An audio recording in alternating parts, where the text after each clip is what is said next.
Gang, what is up? No, I'm just playing. I got another banger for you guys. It is juicy. It's another expat or digital nomad video for those who are looking to do something different in 2025 or set the building block, the foundation for 2026. So let's jump in this video and let's see what we have today.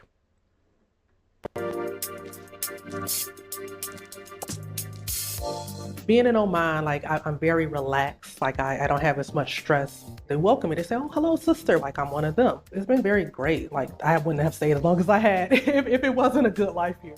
My name is Nicole Brewer. I'm 43 years old, and I'm an English teacher, travel advisor, and travel writer living in Oman.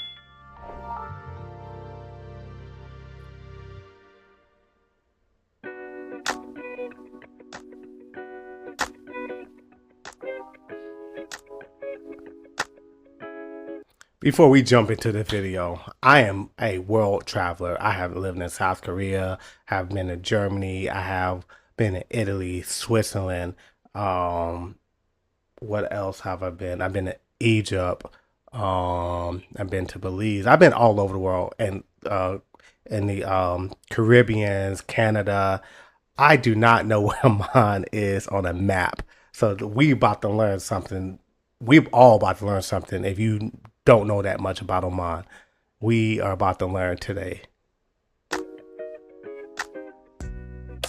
Initially, when I was looking into moving into the Middle East, I was first considering Dubai because, obviously everybody knows the UAE. Honestly, it was just by chance, by the grace, that I came across the posting for Oman and decided to give it a go.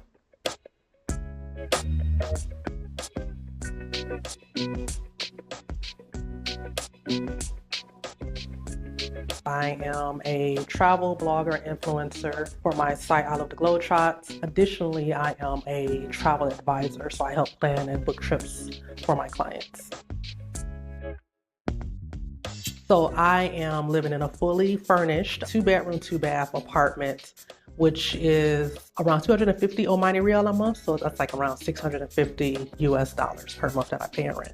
All of my utilities are included. So like my water, electricity, they even have internet included here. The only thing that I pay for outside of that will be my cell phone bill.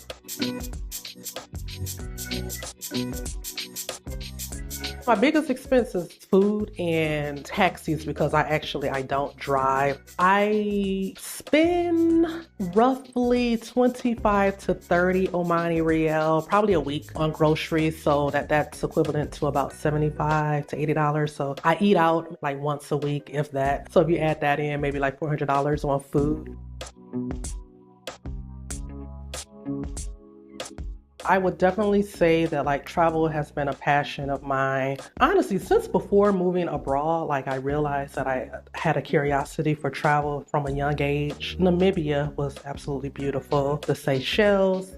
Like one of the things about living in the Middle East, middle of the world, is just the location. The African countries, like I'm very grateful to have opportunity to go to because they're quite expensive to get to from the States. So I've been trying to take advantage of where I am.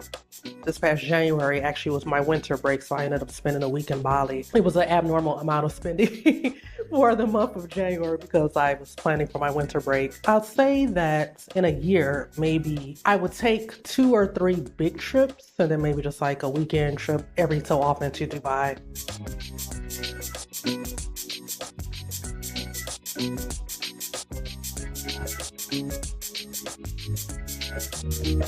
I paid my credit cards down to zero. Even traveling to like Bali last month, I did have, some expenses, hotels, what have you. I paid on my credit card, but I paid it completely off. So I'm very happy to report that my credit card debt has actually gone down to zero.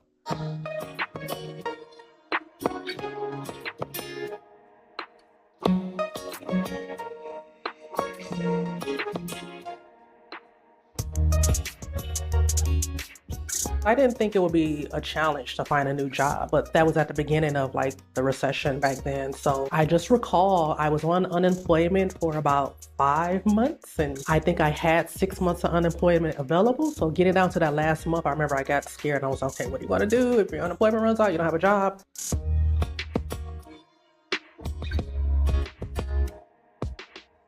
It was really out of desperation, if I'm going to be honest with you. Like when I was getting to that point of getting ready to run out of my financial assistance, initially I told myself I would only leave for like a year or two once the economy got better. And 15 years later, I'm still gone. So, like, honestly, I am like a traveler at heart.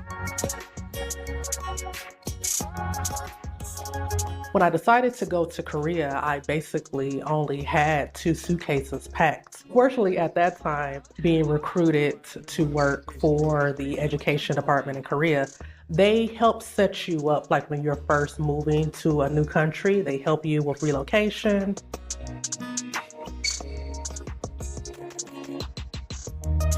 Oman really wasn't on my radar. I really didn't know much about the country, but I remember specifically I saw a job posting on a site called SeriousTeachers.com for Oman, and I was like, this looks interesting. So after seeing that posting, I ended up researching Oman, and I was like, wow, that's a very beautiful country.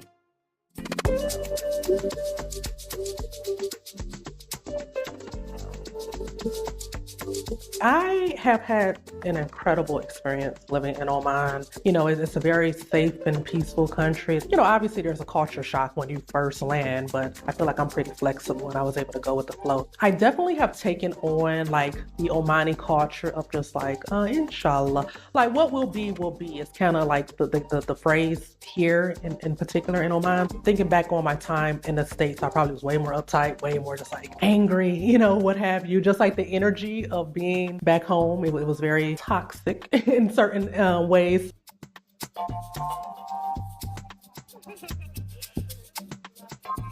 Since we have the universities here, there's a decent amount of expats here in the city. There's opportunities to spend time and hang out with my friends, but if I really want to let my hair down, I have to go to Muscat or to Dubai. I probably go to Muscat about once or twice a month on average.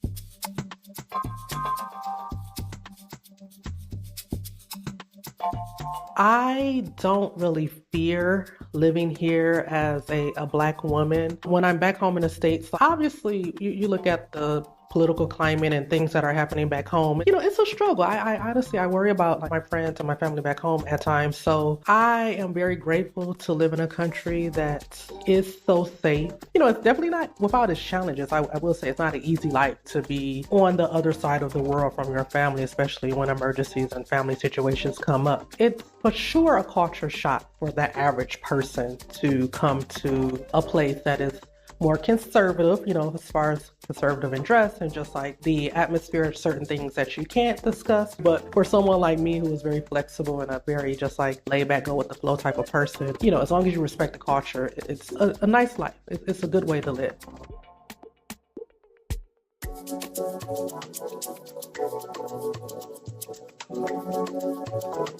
As much as I love my friends and my family back in the States, I don't really see myself living there long term unless, an emergency or there's a reason that I have to go back, for family. Of course, I will be willing, but ideally, I would love to retire abroad. My dream location is to be able to retire in Portugal. I would love to like buy a property and so maybe have a hostel where I would be able to generate income from. If someone wanted to live the expat life, I would definitely say to not let fear or like outside voices deter you from your dream. If I would have listened to people about moving to the Middle East, people were like, oh, it's so dangerous. And here I am living my best life, here in Oman, one of the safest countries in the world. Reach out to people like me and other expats who are living in unique places. We are out here. We're on social media. We're on different forums online. I want to. So I'll stop it there. I love that she said, reach out to me. I said in another video, find your community. And I think that is what you need to do if you're looking to be an expat. And she says she's not coming back. And I don't blame her. I think there's a little bit of freedom when you decide to leave your home and go find a new adventure. And it make you feel like you're alive. Being around the world as a soldier, I never wanted to come back home. And even this past year when my wife and I got married in Italy and then in Switzerland, we was gone for 14 days. And We had a blast, and she actually texted me today, like, "Hey, take me to Hawaii." So we got to plan a trip to Hawaii, or we got to plan a trip somewhere because she has that itch, especially being a student. But again, find your community. If this is something that you want to do, if you're feeling like, "Hey, I need to get up and I need to find something," I do believe you can get on like Facebook, you can get on any type of social media platform and find that community.